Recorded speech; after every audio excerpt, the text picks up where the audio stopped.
అందరికీ నమస్కారం.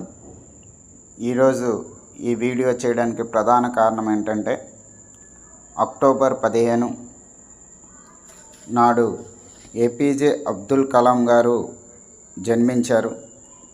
అతని యొక్క జన్మదినాన్ని పురస్కరించి ప్రతి సంవత్సరం కూడా ప్రపంచ విద్యార్థుల దినోత్సవాన్ని కూడా మనం జరుపుకుంటున్నాం.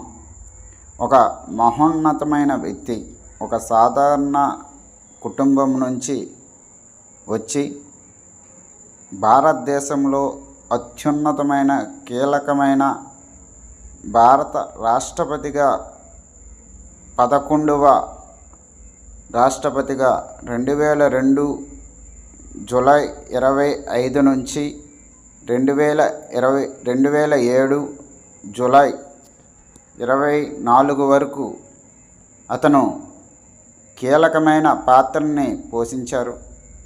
అతను ఒక పేపర్ బాయ్ నుండి అతని యొక్క జీవితాన్ని స్టార్ట్ చేసి అతను భారతదేశంలో ఉన్నతమైన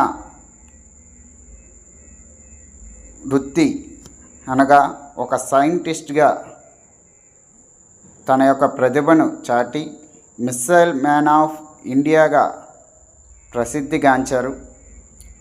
అతను ఇస్రో అండ్ డిఆర్డిఓలో ఏరోస్పేస్ ఇంజనీర్గా కూడా వర్క్ చేశారు.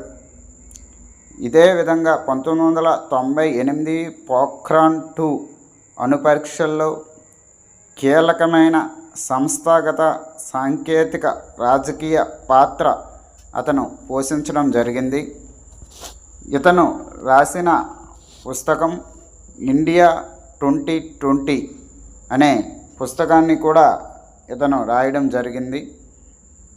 ఇతను భారతదేశంలోనే అత్యున్నతమైన పురస్కారం భారత్ రత్నను అందుకోవడం కూడా జరిగింది. ఇంత మహోన్నతమైన వ్యక్తి మన మధ్యన ఇప్పుడు లేకపోవచ్చు, కానీ ప్రజల హృదయాల్లో ఎప్పటికీ చెరగని ముద్ర ఏపీజే అబ్దుల్ కలాం గారికి ఉందని మీకు తెలియజేస్తున్నాను. అతను జూలై 27వ తారీఖున 2015వ సంవత్సరంలో పరమపదించడం జరిగింది. ఏదైనప్పటికీ కలలు కనండి, వాటిని సాకారం చేసుకోండి. ఇలా ఎన్నో విద్యార్థులకి అదేవిధంగా సమాజాన్ని ఉద్దేశించి ప్రజల్ని ప్రేరేపించే విధంగా అతని యొక్క ప్రసంగం అనేది ఉండేది. ఇలాంటి గొప్ప వ్యక్తుల గురించి నేను వీడియో చేసినందుకు గర్వపడుతున్నాను.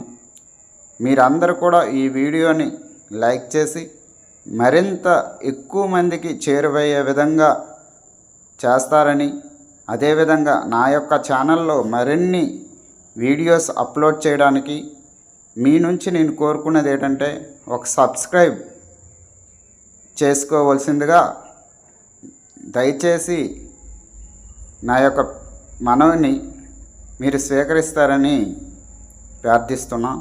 ధన్యవాదములు.